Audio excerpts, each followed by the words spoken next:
오늘도 하나님의 말씀 앞에 나오신 우리 성도님들 주님의 이름으로 환영하고 축복합니다. 네, 이제 아침 저녁으로는 조금 쌀쌀하지만 낮 시간에는 많이 따뜻해지고 꽃도 슬슬 피우고 있는 완연한 봄인 것 같습니다. 유난히도 추웠던 겨울, 또 눈이 많이 내리던 그런 겨울이었는데 결국에 시간이 지나고 견디고 버티다 보니 봄이 왔습니다. 우리의 인생도 우리의 신앙도 겨울 같은 시간이 있을 수 있는데요. 결국에 꽃은 피고 또 따뜻해지는 봄이 올 것입니다. 시린 겨울 같은 시간을 보내는 성도님들 계시다면 말씀 앞에 나아가셔서 말씀이신 예수님께서 주시는 소망과 위로를 얻는 성도님들 되시기를 축복합니다. 그리고 곧 마주할 꽃이 필 봄을 기대하면서 우리 함께 우리 소망이신 주님을 예배하기를 축복합니다. 네, 오늘은 세례 요한에게 나오시는 예수님을 향하여 바로 자신이 말하던 메시아, 그리스도, 하나님의 아들이시 그분을 공개적으로 증거하는 정말 놀랍고도 또 감동적인 내용이 기록된 본문을 우리가 함께 보게 됩니다. 세례 요한은 자신의 정체성이 무엇인지를 분명히 깨닫고 주님보다 앞서지 않고 자신의 사명을 잘 감당하는 모습을 보였던 것을 우리가 보게 되는데요. 우리도 이 세례 요한의 모습을 보며 세례 요한과 같이 또 예수님과 같이 내가 누구인지를 바로 깨닫고 나에게 맡겨주신 사명을 깨닫고 주님께서 원하시는 길을 끝까지 잘 감당하는 자가 되어야 할 줄 믿습니다. 결국에 사명을 우리 잘 완수하고 하나님 앞에 서는 날에 주님, 저는 많이 부족하고 연약했지만 주님 앞에 서기까지 사명 잘 완수하면서 나아갔던 것 같습니다. 그렇게 고백했을 때 하나님께서 잘하였도다 충성된 종아 한마디 들을 수 있는 우리 귀한 하나님의 종들 다 되시기를 간절히 소망합니다. 요한복음은 제가 월요일에 이미 말씀드렸듯이 우리에게 구원을 주시는 예수 그리스도께 초점이 맞추어진 책입니다. 그렇기 때문에 공관복음서에는 조금 여러 주변의 상황들, 또 사람들의 반응들, 또 지리적인 배경이나 환경들 이런 것에 대해서 나오곤 하는데요. 요한복음에는 그런 부분은 조금 배제되고 예수님에 대한 메시지에 집중적으로 또 중점적으로 담고 나오고 있음을 우리가 알게 됩니다. 우리도 세상에 살아가면서 여러 가지 신경 쓸 게 많습니다. 해야 할 일도 많습니다. 하지만 우리가 집중해야 될 분은 오직 예수님 한 분이신 줄 믿습니다. 네, 오늘 본문 29절에 요한이 예수께서 자기에게 나아오심을 보고 이르되 보라 세상 죄를 지고 가는 하나님의 어린 양이로다 라고 하면서 오늘 본문이 시작됩니다. 요한은 자신이 전해야 할 예수님을 만나게 되었고 이에 자신이 해야 할 일, 또 자신이 분명 말해야 될 말을 하고 있는 모습을 보게 됩니다. 세상 죄를 지고 가는 하나님의 어린 양이로다. 이 세례 요한이 말한 이 문장은 아주 짧지만 그 안에 그리스도의 사랑, 또 그리스도의 희생, 그리스도의 순환, 또 그리스도의 승리가 함축되어져 있는 문장입니다. 예수 그리스도께서 육신을 입고 이 땅에 오셔서 십자가에 달려 모든 사람의 죄를 단번에 대속하기 위해 순종의 본을 보이셨다는 것을 말씀하시는 것입니다. 그리고 그 순종은 결국에 부활의 승리로 이어졌습니다. 유월절 어린 양으로 오신 예수님은 모든 죄에 대하여 단번에 죽으셔서 모든 자들을 단번에 살게 하셨습니다. 매일 성전에 나아와서 속죄 제물을 드리면서 죄를 사하여야 되는 우리의 인생들이었는데 그럴 필요가 없어졌고 영원히 우리를 생명과 승리로 이끄셨다는 것입니다.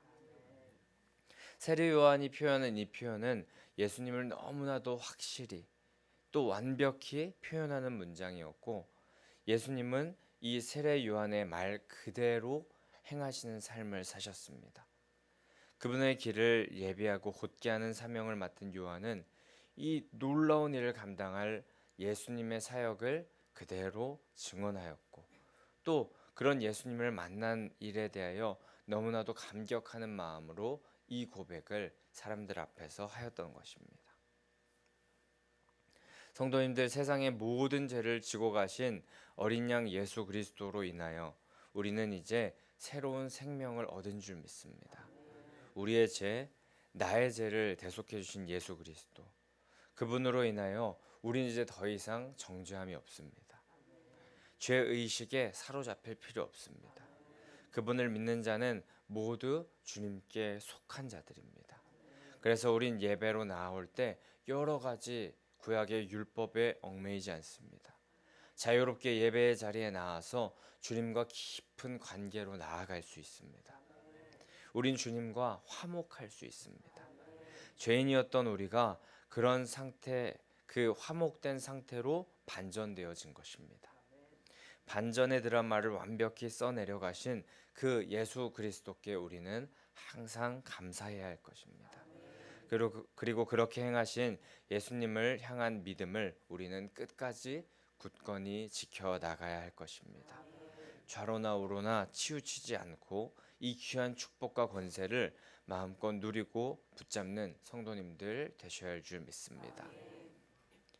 이후에 30절에는 세례 요한이 계속하여서 예수님에 대하여서 증언하는데, 어제의 본문이었었던 26, 27절 말씀에 보면 이미 요한이 예수님에 대하여서 증언한 바가 있었습니다. 너희가 알지 못하는 한 사람, 나는 그분의 신발끈을 풀기도 감당하지 못할 정도다 라고 그렇게 말하는데, 그분은 자신보다 먼저 계셨던 분이었다 라고 그렇게 말합니다. 자신은 그저 그분을 증거하는 그 삶, 증거하기 위해 왔음을 전하고 있으며, 지금 자신을 따르는 사람들에게 혹여나 나에게 보내는 집중, 나에게 보내는 찬사, 나에게 보내는 박수, 나에게 보내는 시선이 있다면 내가 아니라 지금 오신 이 예수 그리스도, 자신이 아닌 오실 예수 그리스도께 그 시선을, 그 집중을 드려야 한다. 그분께 집중해야 한다는 것을 이 30절에서 말하고 있는 것입니다. 그런데 이 모습이, 이 자세가 바로 사명자의 자세인 줄 믿습니다. 자신이 하는 모든 일을 통하여서 내가 영광받고 내가 집중받고 내가 박수받는 것이 아니라 하나님께서, 그 모든 일을 통하여서 하나님께서 우리 주 예수 그리스도께 영광을 올려드리는 것, 그것이 바로 하나님의 종, 사명자가 가져야 할 자세인 줄 믿습니다. 어릴 때 제가 정말 좋아했던 찬양 사역자 중에 청관홍 목사님이라는 분이 계셨는데요. 불을 내려주소서, 미랄, 겸손의 왕, 이런 찬양을 작곡하시고 또 부르셨던 분입니다. 근데 그분이 그 인도하시는 그런 예배에 가서 예배를 드리고 있노라 하면은 그분께서 예배 중에 좀 특이한 제스처를 하나 취하시는데, 이런 제스처를 취하실 때가 있었습니다. 어떤 건지 아시겠어요? 네, 이 제스처를 언제 취하시냐면은 찬양이 끝나고 하나님께 영광의 박수를 올려드립시다 할 때 그분은 박수를 안 치시고 이렇게 하시는 거예요. 그래서 처음에는 뭔가 하다가 저도 이내 눈치를 챘는데요. 그 하나님께 영광의 박수를 올려드리는 그 시간에 그 사람들이 앞을 보면서 그 강단을 보면서 박수를 칠 때 자신에게 오는 그 박수일 수도 있는 그 박수를 오직 하나님께만 올려드리겠다는 그런 의미의 제스처였습니다. 근데 누군가는 유난이다 하는 사람도 있고, 누군가는 그런 행동을 취하지 않아도 하나님께서 영광 받으신다 하는 아니고운 말을 하곤 하지만, 다른 사람들이 뭐라 하든 그 분의 중심의 표현이 그것이었던 것 같습니다. 주님, 저는 그저 주님을 전하는 도구입니다. 찬양하는, 하나님을 높여드리는 도구입니다. 이 박수와 환호는 오직 주님만 받으시옵소서. 저는 그저 주님을 찬양하고 높여드리며 많은 이들이 주님을 바라볼 수 있는 통로로 사용되면 그뿐입니다. 저를 이 귀한 사역에 동참시켜 주시니 감사합니다. 주님 홀로 높임 받으소서 하는 그 표현인 것입니다. 의미하는 그것이 바로 사명자의 자세인 것 같습니다. 성도님들 모두 이 땅에서 우리에게 맡겨주신 사명을 잘 감당하시고 우리를 통해 예수 그리스도께 시선을 집중시켜 드리고 또 영광을 올려드리는 자들 되기를 축복합니다. 네, 그런데 이어서 31절 그리고 33절 말씀에 보면 특이한 표현이 등장합니다. 바로 나도 그를 알지 못하였으나입니다. 세례 요한이 하는 표현인데 세례 요한이 예수님에 대하여서 전하였지만 예수님에 대하여서 자세히 알지는 못하였던 것 같습니다.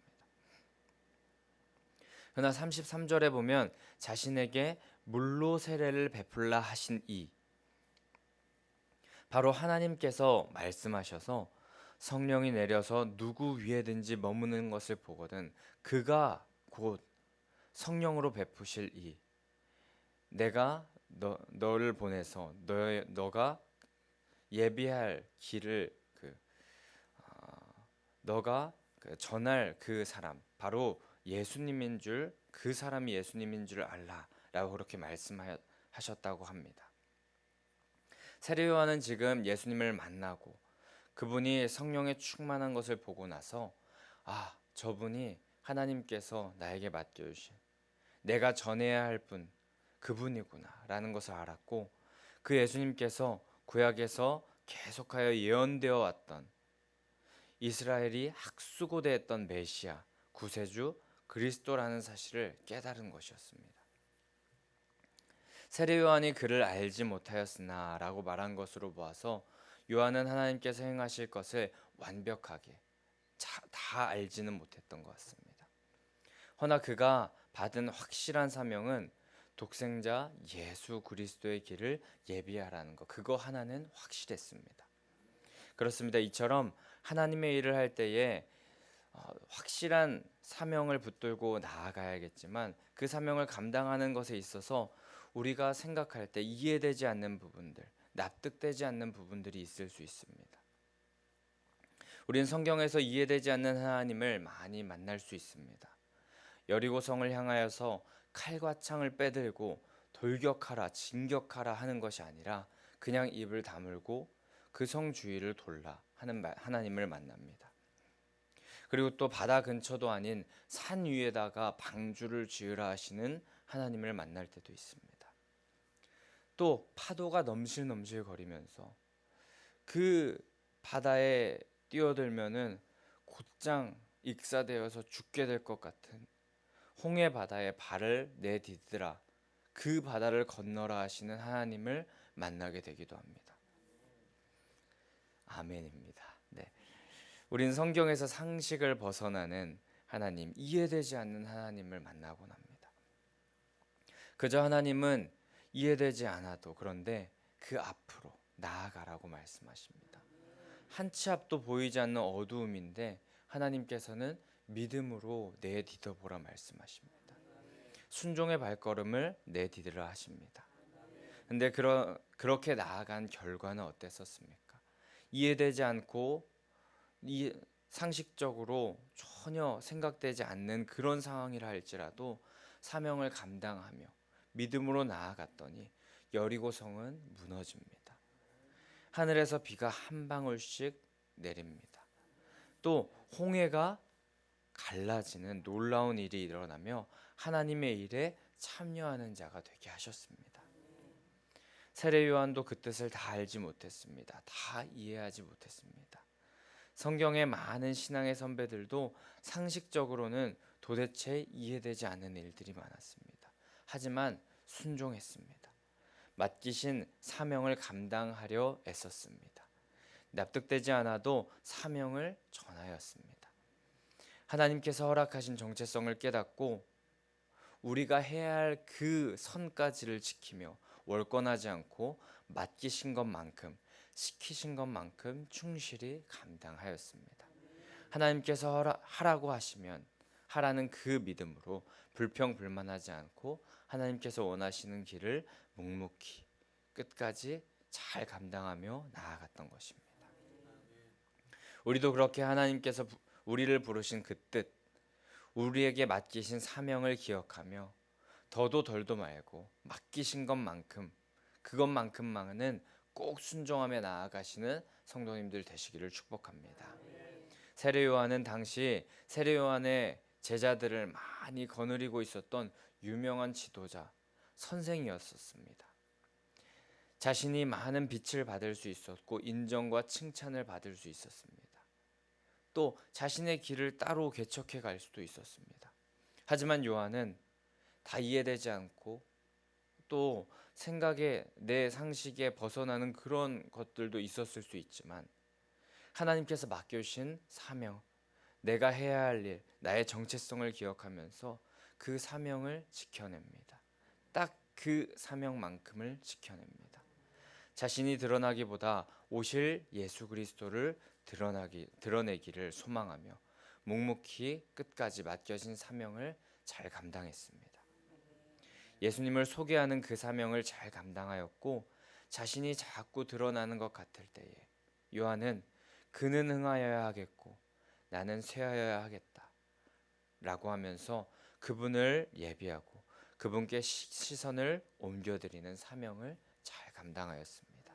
그리고 결국에 그 사명을 완수하는 삶을 살았습니다. 세례 요한은 그렇게 물로 세례를 베풀며 회개하게 만들며 그분을 기다리게 만들었고 예수 그리스도의 성령으로 세례를 베풀어 거듭나게 되는 거룩하게 되는 사역이 계속하여서 잘 이어져 가는데 그곳에 쓰임 받는 귀한 종이 되었습니다. 성도님들 우리도 하나님의 사명을 잘 감당하는 자들 되어야 할 줄 믿습니다. 다 이해되지 않고 또 우리가 가는 그 길, 우리에게 맡겨주신 그 길이 고난의 길로 펼쳐진 것 같고 좁은 길인 것 같다 할지라도 하나님께서 맡기신 사명이라 한다면 순종의 발걸음을 내딛는 우리가 되기를 축복합니다. 그 순종을 통하여 하나님은 하나님의 일을 이루어 가실 것이고 또 우리를 하나님 나라의 일에 쓰임받게 하여 주실 줄 믿습니다. 그리고 그 사명 감당하는 그 끝에는 그 길 끝에서는 사명을 완수하는 그 길 끝에서는 하나님께서 우리를 맞이하여 주시며 영광의 면류관을 씌워 주실 것이고 잘하였도다 충성된 종아 나의 즐거움에 함께 참여하자 말씀하여 주실 것입니다. 우리 모두 이런 하나님의 음성 듣기를 소망합니다. 하지만 이런 귀한 영광이 있기까지 각자의 십자가의 길을 감당해야 할 것입니다. 그 길을 외면하고 무시하고서는 절대 주님께서 허락하여 주실 승리의 자리로 갈 수 없습니다. 세례 요한처럼 중간에 여러 가지 많은 어려움이 다가온다 할지라도 맡겨주신 사명 끝까지 감당하고 완수해야 주님의 품 안으로 나아갑니다. 그리고 그런 사명자 한 사람 한 사람을 통하여서 하나님께서는 교회를 더욱더 견고히 세워주실 것입니다. 교회는 견고해지고 이 땅에 하나님의 나라는 다가오는 것, 그것이 바로 하나님의 사명 감당하는 한 사람 한 사람을 통하여서 이루어지게 될 줄 믿습니다.